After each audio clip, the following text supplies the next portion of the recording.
Bonjour, je suis Christine, bienvenue sur ma chaîne. Aujourd'hui, je vous propose une carte toute simple avec embossage et encre Distress Oxide.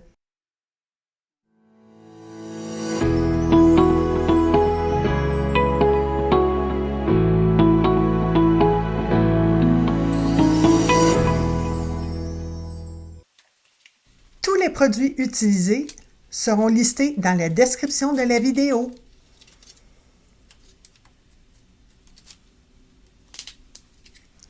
J'ai été inspirée par un jeu de tampons et d'ail d'un beau papillon. Je positionne le panneau et le tampon dans la presse à tamponner, puis j'applique de l'encre à pigment noir et je tamponne le papillon sur le panneau en appliquant une légère pression. Je fais cette étape une deuxième fois pour obtenir une impression très noire.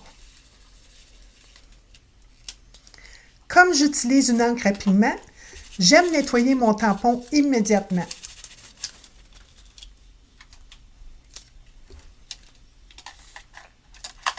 Pour l'embossage du papillon, j'utilise une poudre à embosser fine et transparente. Pour tamponner le papillon, j'ai utilisé une encre à pigment, ce qui nous laisse quelques secondes avant de sécher et nous permet de saupoudrer la poudre à embosser directement sans le besoin d'utiliser du Versamark. Je procède à l'embossage avec le pistolet chauffant. C'est prêt lorsque la poudre devient lustrée. Comme c'est une poudre transparente, cela donne l'impression que c'est l'encre noire qui est lustrée. Je laisse refroidir le panneau embossé quelques secondes.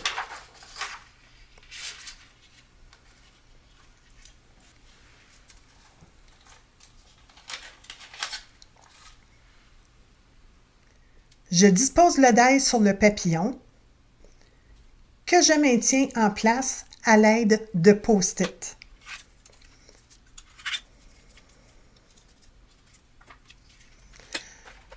Cela évite que le die se déplace pendant qu'il passe dans la machine de découpe.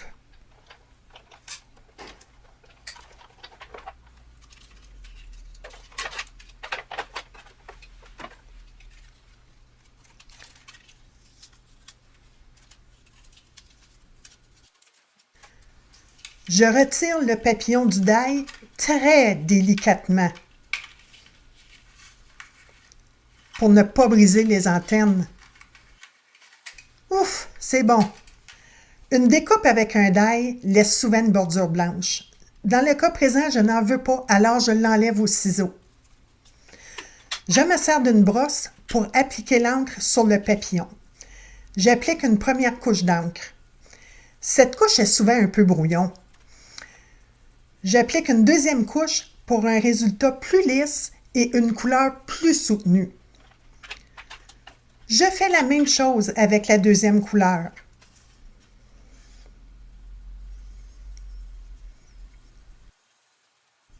On voit bien ici la différence lorsque j'ajoute la deuxième couche d'encre. Et c'est le tour du corps du papillon avec une encre brune.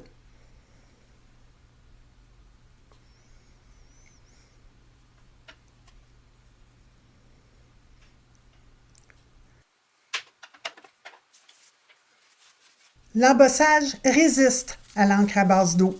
Je prends donc un essuie-tout pour enlever le surplus d'encre laissé sur l'embossage.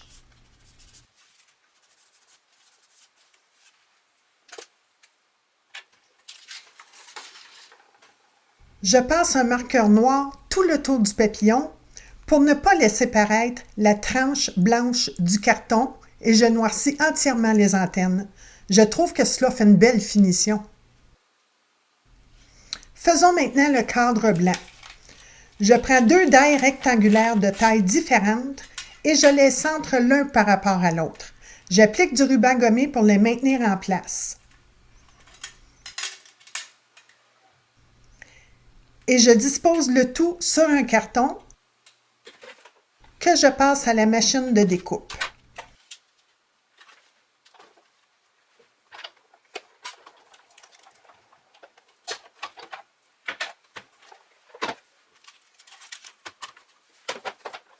Je retire le cadre du die et je conserve le morceau de carton intérieur pour un autre usage. D'ailleurs, j'ai utilisé un de ces morceaux pour tamponner le papillon. Je fais cette opération 3 fois en tout. Pensons maintenant à la réalisation du fond de la carte. J'ai fait un masque avec un morceau de papier qui couvre la moitié de mon panneau. Je l'aligne bien sur le panneau et je le fixe avec des post-it.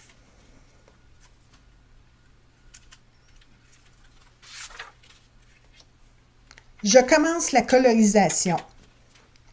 Je fais la même chose qu'avec le papillon.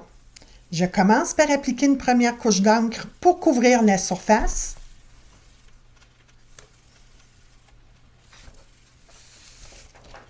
Puis j'applique une deuxième couche d'encre.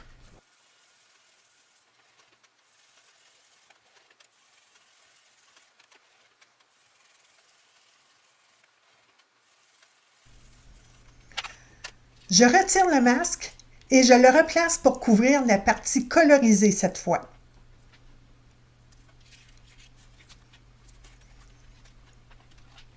Je procède de la même manière avec la deuxième couleur.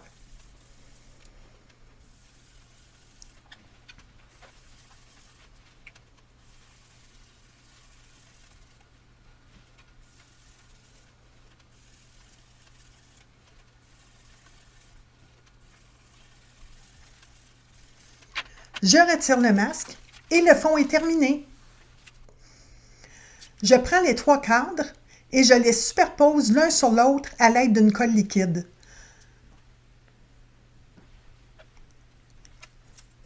Je prends soin de bien les aligner chaque fois que j'en colle un. Si vous utilisez un carton plus mince, vous pouvez en assembler 4 ou 5 pour obtenir l'épaisseur voulue. Cela permet d'ajouter du volume et de l'intérêt à la carte.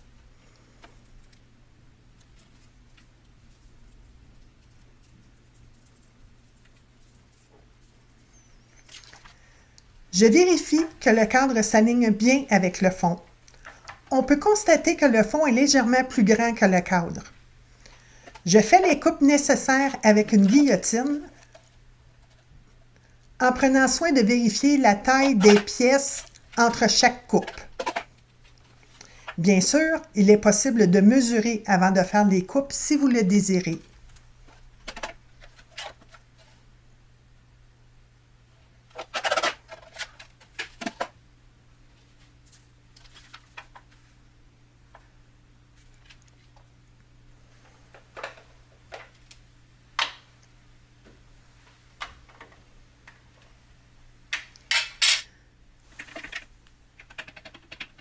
Je me prépare à tamponner le vœu.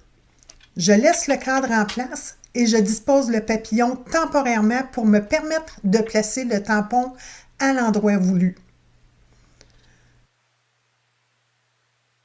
Je tamponne le vœu en appuyant légèrement et j'enlève le cadre tout de suite car cela m'est déjà arrivé d'échapper un tampon et de gâcher une pièce en l'attachant.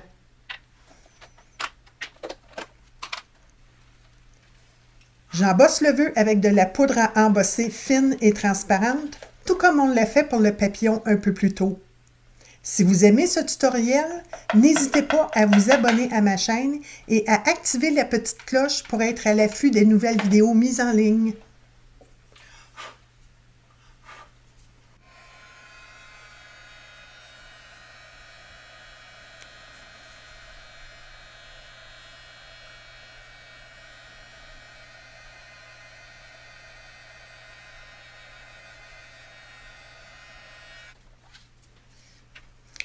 On peut maintenant procéder à l'assemblage de la carte. Il reste à coller les différentes pièces en place. Je commence par le cadre que l'on a assemblé un peu plus tôt. J'applique de la colle liquide. La colle liquide nous laisse quelques précieuses secondes pour nous permettre de bien aligner les deux pièces avant que la colle n'adhère.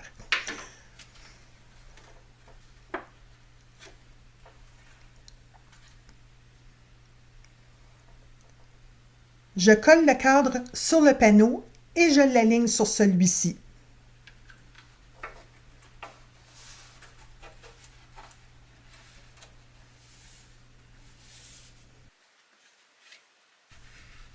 J'appuie quelques secondes pour bien faire adhérer les deux pièces ensemble. Ensuite, pour le papillon, je plie très légèrement les ailes près du corps pour leur donner un angle plus naturel. J'utilise des points mousse que je place sous les ailes pour les mettre en dimension. Même si les points mousse sont autocollants, je préfère les sécuriser avec un peu de colle liquide. En effet, il peut arriver que la colle des points mousse sèche et ils peuvent se décoller dans le temps. Je mets aussi un peu de colle liquide sur le corps du papillon. Je colle le papillon sur le panneau et je le maintiens en place quelques secondes pour donner le temps à la colle de bien adhérer. Je prends une base de carte et je m'assure encore une fois que les pièces sont de la même taille.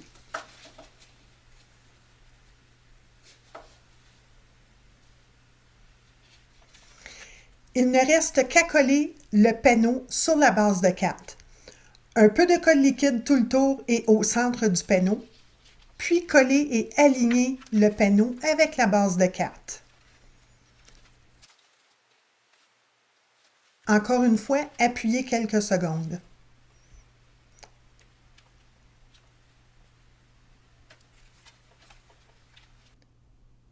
Voilà, j'espère que la carte vous a plu et je vous dis à bientôt.